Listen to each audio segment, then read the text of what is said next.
شهر الله المحرم شهر عظيم، يقول فيه النبي صلى الله عليه وسلم: أفضل الصيام بعد رمضان شهر الله المحرم، وفيه يوم عظيم الذي هو يوم عاشوراء، يوم العاشر. والسنة أن يصوم المسلم يوم عاشوراء. قال صلى الله عليه وسلم: أحتسب على الله أن يكفر السنة التي قبله، ذنوب سنة كاملة من فضل الله عز وجل أن الله يكفرها بصيام هذا اليوم. والسنة أن يصوم يوما قبله، وقد قال عليه الصلاة والسلام: لئن بقيت إلى قابل لأصومن التاسع، مخالفة لليهود، كما في حديث ابن عباس رضي الله عنهما أن النبي صلى الله عليه وسلم لما قدم المدينة وجد اليهود صياما يوم عاشوراء، قال: ما هذا اليوم الذي تصومونه؟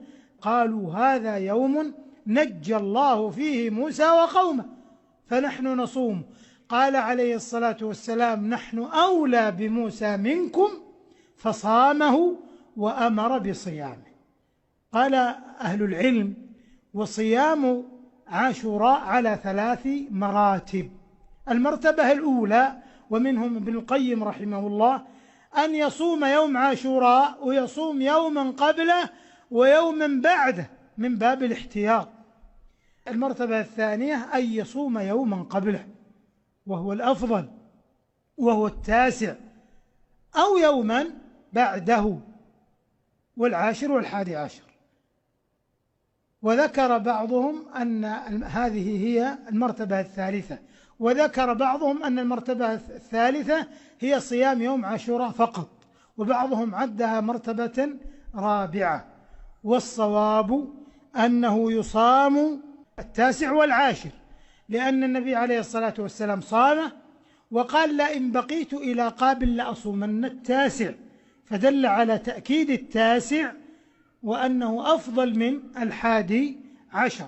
ومن لم يتيسر له التاسع عشر فإنه يصوم العاشر مع الحادي عشر، وإن لم يكفه إلا العاشر، لم يستطع إلا العاشر، فذلك خير. المهم أن لا ينسى نفسه من الصيام في هذا الشهر العظيم، الواعي الذي يرجو ثواب الله، أن لا يحرم نفسه هذا الثواب العظيم، وما هو إلا صيام يوم أو يومين، ويحصل فيه على هذا الثواب العظيم الذي قال فيه عليه الصلاة والسلام: أحتسب على الله أن يكفر السنة التي قبله.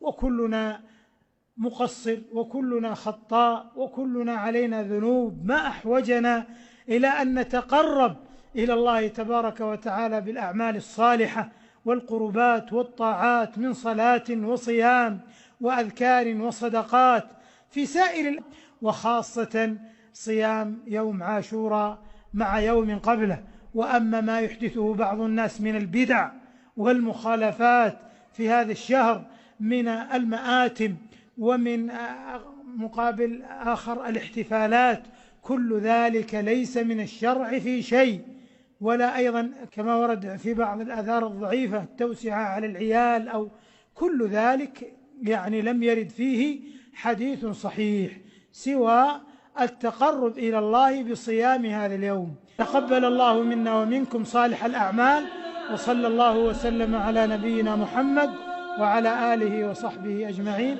السلام عليكم ورحمة الله وبركاته. حي على الصلاة.